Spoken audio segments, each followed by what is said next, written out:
പശ്ചിമേഷ്യയെ യുദ്ധമുനമ്പിലാക്കി ഇറാനിൽ ഇസ്രയേൽ സംയുക്താക്രമണം തുടരുകയാണ്. തലസ്ഥാനമായ ടെഹ്റാനിലടക്കം 5 നഗരങ്ങളിൽ ഉഗ്രസ്ഫോടനങ്ങൾ നടന്നു. തൊട്ടുപിന്നാലെ ഇസ്രയേലിലേക്ക് മിസൈലുകൾ അയച്ച ഇറാന്റെ പ്രത്യാക്രമണം. ബഹ്റൈനിലെ ജനവാസ മേഖലയിൽ ഇറാൻ മിസൈൽ ആക്രമണം നടത്തി. മനാമയിലെ ജനവാസ മേഖലയിലാണ് ആക്രമണം. പ്രൈമറി സ്കൂൾ ലക്ഷ്യമിട്ട് ഇസ്രയേൽ ആക്രമണത്തിൽ 85 കുട്ടികളാണ് മരിച്ചത്. തെക്കൻ ഇറാനിലെ ആക്രമണത്തിൽ 70 പേർ കൊല്ലപ്പെട്ടു. വിവരങ്ങളുമായി ന്യൂസ് ഡെസ്കിൽ നിന്ന് ഗൗതം ആമരൂജം നമ്മോടൊപ്പം ചേരുന്നുണ്ട്. ഗൗതം, ഏകദേശം പകൽ സമയത്ത് ഇസ്രയേലും അമേരിക്കയും സംയുക്തമായി തുടങ്ങി വെച്ച ഒരു ആക്രമണമാണിത്. ഇപ്പോൾ അതിന്റെ പ്രത്യാക്രമണമാണ് ഇപ്പോൾ കണ്ടുകൊണ്ടിരിക്കുന്നത്. പശ്ചിമേഷ്യ മുഴുവൻ അശാന്തമായി കഴിഞ്ഞിരിക്കുന്നു. നിലവിലെ ഒരു സാഹചര്യം എങ്ങനെയാണിപ്പോൾ? അഞ്ജലി, തീർച്ചയായിട്ടും ഈ ആക്രമണം അതൊരു യുദ്ധത്തിന്റെ സ്വഭാവത്തിലേക്ക് വന്നു കഴിഞ്ഞു. നിലവിൽ പുറത്തു വരുന്ന റിപ്പോർട്ടുകൾ അനുസരിച്ച് ഏറ്റവും ഒടുവിലായി ലഭിക്കുന്ന വിവരം ബഹ്റൈനിലും കൂടുതൽ മിസൈൽ ആക്രമണം നടന്നതായിട്ടുള്ള വിവരങ്ങളാണ് പുറത്തു വരുന്നത്. അതിൻ്റെ ദൃശ്യങ്ങൾ പുറത്തു വരുന്നു. പക്ഷേ നിലവിൽ ഗൾഫ് രാജ്യങ്ങളിൽ നിന്നും ലഭിക്കുന്ന വിവരങ്ങളനുസരിച്ച് അവിടെ താമസിക്കുന്ന അല്ലെങ്കിൽ അവിടെ ജീവിക്കുന്ന ആളുകൾക്ക് കൃത്യമായ ജാഗ്രതാ നിർദ്ദേശം നൽകിയിട്ടുണ്ട്. അതുകൊണ്ട് തന്നെ ആശങ്കപ്പെടേണ്ട സാഹചര്യം നിലവിൽ ഇല്ല എന്ന നിലയിൽ തന്നെയാണ് ഭരണകൂടങ്ങൾ പ്രതികരിച്ചിരിക്കുന്നത്. പൗരന്മാരുടെയും അവിടെ ജീവിക്കുന്ന മറ്റ് മനുഷ്യരുടെയും സുരക്ഷയ്ക്ക് വേണ്ടിയിട്ടുള്ള എല്ലാ രാജ്യങ്ങളിൽ നിന്നുള്ള പൗരന്മാരുടെയും സുരക്ഷയ്ക്ക് വേണ്ടിയിട്ടുള്ള എല്ലാ ക്രമീകരണങ്ങളും ഒരുക്കിയിട്ടുണ്ട്. ആ ക്രമീകരണങ്ങളുടെ അനുസരിച്ച് ആ നിർദ്ദേശങ്ങൾ അനുസരിച്ച് തന്നെ മുന്നോട്ട് പോകണം എന്നാണ് നിർദ്ദേശം നൽകിയിരിക്കുന്നത്. നിലവിൽ ഇറാനിലേക്ക് വീണ്ടും ഇസ്രായേൽ മിസൈൽ ആക്രമണം ആരംഭിച്ചതായും തിരിച്ച് ഇസ്രായേലിലേക്ക് ഇറാൻ മിസൈലുകൾ തൊടുത്തതായുമുള്ള റിപ്പോർട്ടുകളാണ് പുറത്തു വരുന്നത്. ഇറാന്റെ ദേശീയ വാർത്താ ഏജൻസിയും അതോടൊപ്പം തന്നെ ഇസ്രായേലിന്റെ വാർത്താ ഏജൻസികളും ഇക്കാര്യങ്ങൾ സ്ഥിരീകരിക്കുന്നുണ്ട്. അതായത് വീണ്ടും ആക്രമണം ആരംഭിച്ചിരിക്കുന്നു ഇരുപക്ഷത്തു നിന്നും എന്നതാണ് ഇപ്പോഴത്തെ ഏറ്റവും പുതിയ വിവരം. അങ്ങനെയാണെങ്കിൽ ഈ രാത്രിയും അശാന്തമായ തന്നെ കാര്യങ്ങൾ തുടരും എന്നതാണ് ഇപ്പോൾ മനസ്സിലാക്കാൻ സാധിക്കുന്നത്. എന്തായാലും രാവിലെ മുതൽ തന്നെ അഞ്ജലി സൂചിപ്പിച്ച പോലെ ഈ ആക്രമണം ആരംഭിച്ചിരുന്നു. ഇസ്രായേലാണ് തുടക്കമിട്ടത്. പിന്നീട് ഇറാൻ തിരിച്ചടിച്ചു. ഇറാന്റെ തിരിച്ചടി വിവിധ രാജ്യങ്ങളിലുള്ള അമേരിക്കയുടെ സൈനിക താവളങ്ങൾ ലക്ഷ്യം വെച്ചായിരുന്നുവെങ്കിലും പക്ഷേ ജനവാസ മേഖലയിലേക്ക് കൂടി ഈ ആക്രമണങ്ങൾ മാറിയിട്ടുണ്ട് എന്നുള്ള നിലയിലാണ് ഇപ്പോൾ അന്താരാഷ്ട്ര റിപ്പോർട്ടുകൾ പുറത്തു വരുന്നത്. നമ്മൾ ഗൾഫ് രാജ്യങ്ങളിലാണ് പ്രധാനമായും ഇപ്പോൾ ഈ ആക്രമണത്തിൻ്റെ കൂടുതൽ വിശദാംശങ്ങൾ പുറത്തു വന്നിരിക്കുന്നത്. അവിടങ്ങളിൽ ബഹ്റൈൻ, അതോടൊപ്പം തന്നെ ഖത്തർ, ഒപ്പം സൗദി അറേബ്യ, ദുബായ് തുടങ്ങിയ സ്ഥലങ്ങളിൽ അക്രമങ്ങൾ ഉണ്ടായതായിട്ടുള്ള റിപ്പോർട്ടുകൾ പുറത്തുവിടുന്നുണ്ട്. ഇതിൽ ഖത്തറിലെയും ദുബായിലെ പാം ഐലൻഡിലെയും അക്രമങ്ങളെ സംബന്ധിച്ചുള്ള വിവരങ്ങൾ സ്ഥിരീകരിച്ചിട്ടുണ്ട്. ഒപ്പം തന്നെ ബഹ്റൈനിലെയും ചില ദൃശ്യങ്ങൾ കൂടി ഈ ഘട്ടത്തിൽ പുറത്തുവിടുന്നു. പക്ഷേ ആശങ്ക നൽകുന്ന തരത്തിൽ, പ്രത്യേകിച്ച് നമുക്കറിയാം മലയാളികൾ ഉൾപ്പെടെ ലക്ഷക്കണക്കിന് ആളുകൾ ഇന്ത്യക്കാർ ഉള്ള സ്ഥലങ്ങളാണ്. അതുകൊണ്ട് തന്നെ വലിയ ആശങ്കകൾക്കുള്ള സാഹചര്യം നിലവിൽ നിലനിൽക്കുന്നില്ല. ഇന്ത്യൻ എംബസി വേണ്ട രീതിയിലുള്ള ഇടപെടലുകൾ നടത്തുന്നുണ്ട്. നേരത്തെ തന്നെ ഇന്ത്യൻ വിദേശകാര്യ മന്ത്രാലയം ഇത് സംബന്ധിച്ചുള്ള കൃത്യമായ നിർദ്ദേശം നൽകിയിരുന്നു. ഇന്ത്യയിൽ നിന്നുള്ള പൗരന്മാർക്ക് മതിയായ സുരക്ഷ ഉറപ്പാക്കുന്നതിനാവശ്യമായിട്ടുള്ള കാര്യങ്ങൾ സ്വീകരിക്കാൻ, അതിനുള്ള നടപടികൾ സ്വീകരിക്കാൻ ഇന്ത്യൻ വിദേശകാര്യ മന്ത്രാലയം എംബസികൾക്ക് നിർദ്ദേശം നൽകിയിട്ടുണ്ട്. അതുകൊണ്ട് തന്നെ കേരളത്തിൽ നിന്നുൾപ്പെടെയുള്ള പ്രവാസികൾ, ഈ രാജ്യങ്ങളിലുള്ളവർ അവർ ആശങ്കപ്പെടേണ്ട സാഹചര്യം നിലനിൽക്കുന്നില്ല എന്നാണ് ഈ ഘട്ടത്തിൽ വിലയിരുത്താനാകുന്ന പ്രധാനപ്പെട്ട കാര്യം. ഇനി യുദ്ധത്തിൻ്റെ കാര്യത്തിലേക്ക് അല്ലെങ്കിൽ ആക്രമണത്തിൻ്റെ കാര്യത്തിലേക്ക് വന്നാൽ നിലവിൽ ഇറാനിലേക്ക് വീണ്ടും ഇസ്രായേൽ മിസൈലുകൾ തൊടുത്തിരിക്കുന്നു. ഇറാൻ തിരിച്ചും മിസൈലുകൾ തൊടുത്തിരിക്കുന്നു. അതുകൊണ്ട് തന്നെ ഈ അക്രമം അത് അന്ത്യമില്ലാതെ തുടരുന്ന ഒരു സാഹചര്യമാണ് ഈ രാത്രിയിലും നിലനിൽക്കുന്നത്. നേരത്തെ തന്നെ ഇസ്രായേലിൻ്റെ വിവിധ കേന്ദ്രങ്ങളിൽ ആക്രമണം നടന്നതായുള്ള റിപ്പോർട്ടുകൾ പുറത്തു വന്നിരുന്നു. 120-ലധികം മിസൈലുകൾ വർഷിച്ചതായാണ് ആദ്യഘട്ടത്തിൽ പുറത്തു വന്ന റിപ്പോർട്ട്. തിരിച്ച് ഇറാനിലേക്കും വലിയ രീതിയിലുള്ള മിസൈൽ ആക്രമണം നടന്നിട്ടുണ്ട് എന്ന് സ്ഥിരീകരിക്കുന്ന റിപ്പോർട്ടുകളും ദൃശ്യങ്ങളും പുറത്തു വന്നു. അതിലേറ്റവും ദൗർഭാഗ്യകരവും ഏറ്റവും വിഷമകരവുമായ കാര്യം, ഇറാനിലെ സ്കൂളുകൾക്ക് നേരെ ആക്രമണം നടന്നിരിക്കുന്നു. അത് സ്ഥിരീകരിക്കപ്പെട്ടിരിക്കുന്നു.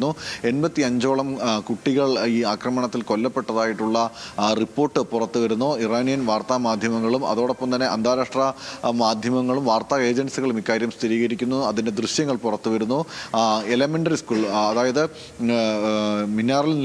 മിനാബിൽ നിലനിന്നിരുന്ന എലമെൻ്ററി സ്കൂളിലേക്ക്, പെൺകുട്ടികൾക്ക് വേണ്ടിയുള്ള എലമെൻ്ററി സ്കൂളിലേക്കാണ് ആക്രമണം നടന്നത്. അത് സ്ഥിരീകരിച്ചിരിക്കുന്നു. ആ ആക്രമണത്തിലാണ് ഇപ്പോൾ 85ഓളം കുട്ടികൾ കൊല്ലപ്പെട്ടതായിട്ടുള്ള ബന്ധപ്പെട്ടുള്ള റിപ്പോർട്ട് പുറത്തു വരുന്നത്.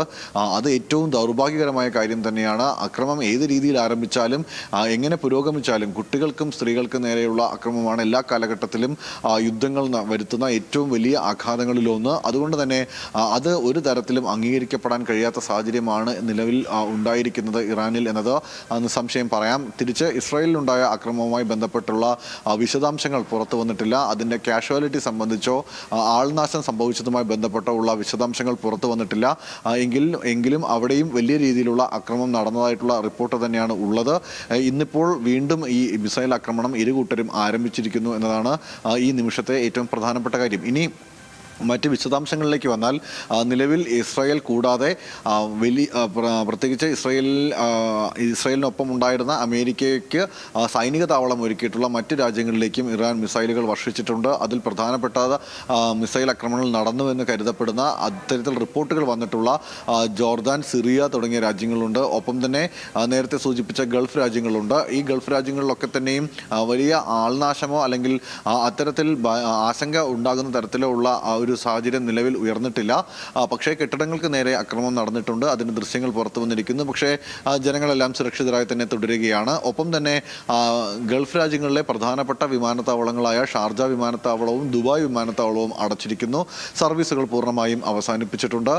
കുവൈത്ത് എയർപോർട്ടിലേക്ക് വിമാനത്താവളത്തിലേക്ക് അക്രമം നടന്നതായിട്ടുള്ള റിപ്പോർട്ടുണ്ട്. അതിൻ്റെ ദൃശ്യങ്ങൾ പുറത്തു വന്നിരിക്കുന്നു. അവിടെയും മറ്റു തരത്തിലുള്ള എന്തെങ്കിലും വിഷമകരമായ സാഹചര്യം ഉണ്ടായിട്ടില്ല.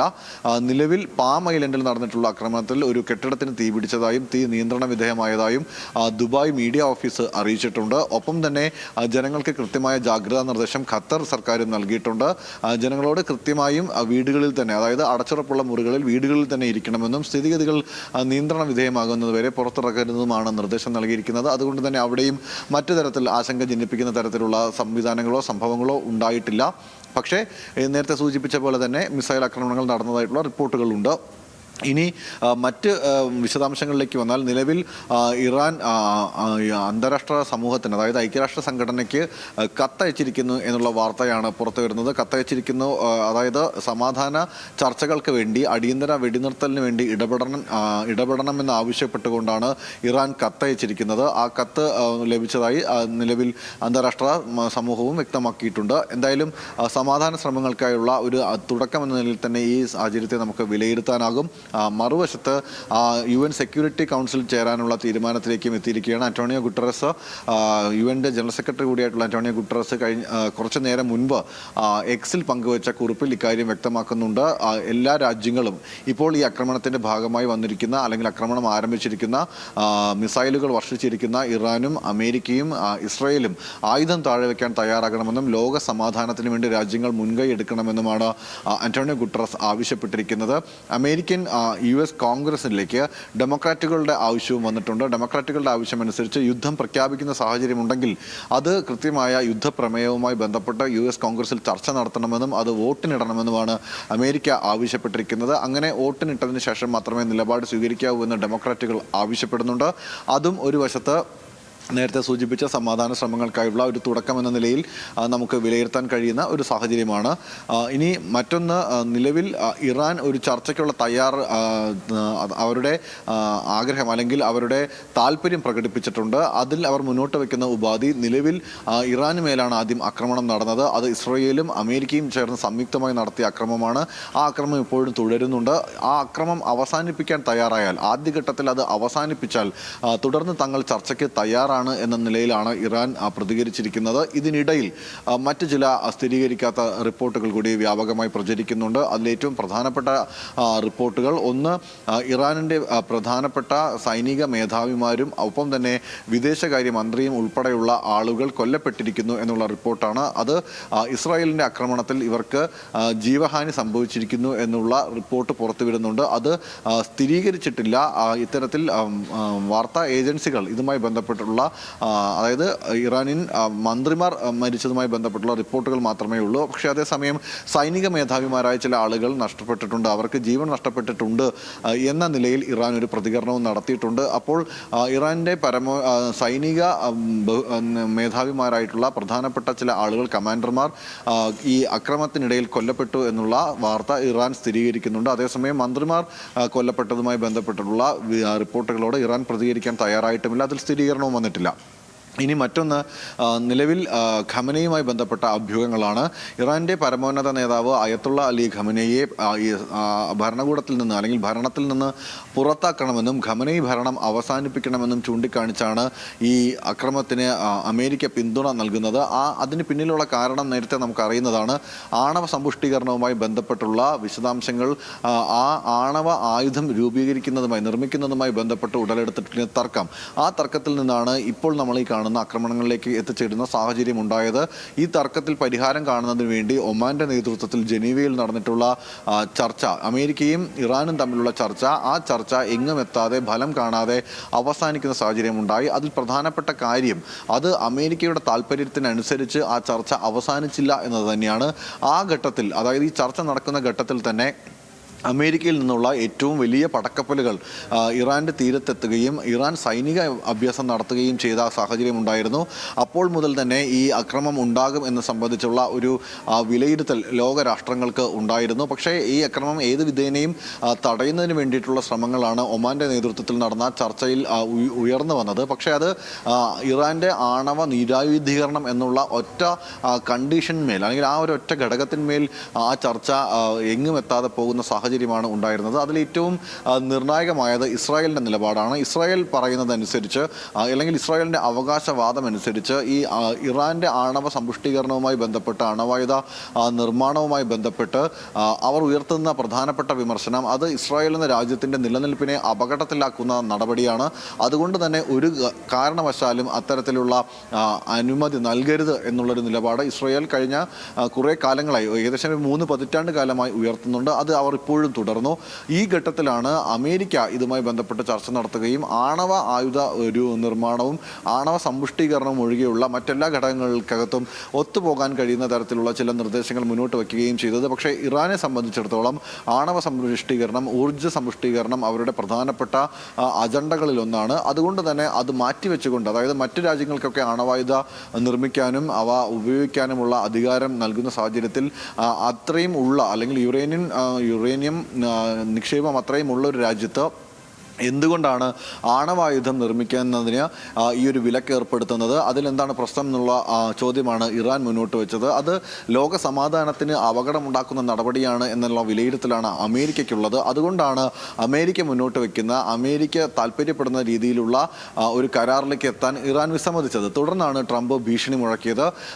ഇത്തരത്തിൽ കരാറിൽ എത്തുന്നില്ലെങ്കിൽ, അതായത് അമേരിക്ക കൂടി താല്പര്യപ്പെടുന്ന രീതിയിലുള്ള ഒരു കരാറിലേക്ക് എത്തുന്നില്ലെങ്കിൽ ഇറാൻ്റെ ഭരണകൂടത്തെ അട്ടിമറിക്കാനുള്ള നീക്കങ്ങൾ നടത്തുമെന്നും ആ ഭരണം പിടിച്ചെടുക്കുമെന്നുമുള്ള നിലയിലായിരുന്നു ട്രംപിൻ്റെ പ്രതികരണം ഉണ്ടായത്. ആ പ്രതികരണങ്ങൾക്ക് പിന്നാലെയാണ് ഈ ആക്രമണങ്ങളിലേക്ക് കാര്യങ്ങൾ എത്തുന്നത്. പക്ഷേ അതിന് അമേരിക്ക ഉപയോഗിച്ചത്, അല്ലെങ്കിൽ അമേരിക്കയുടെ പിന്തുണയോടുകൂടി അത് നടപ്പാക്കിയത് ഇസ്രായേലാണ് എന്നതാണ് ഇതിലേറ്റവും പ്രധാനപ്പെട്ട കാര്യം.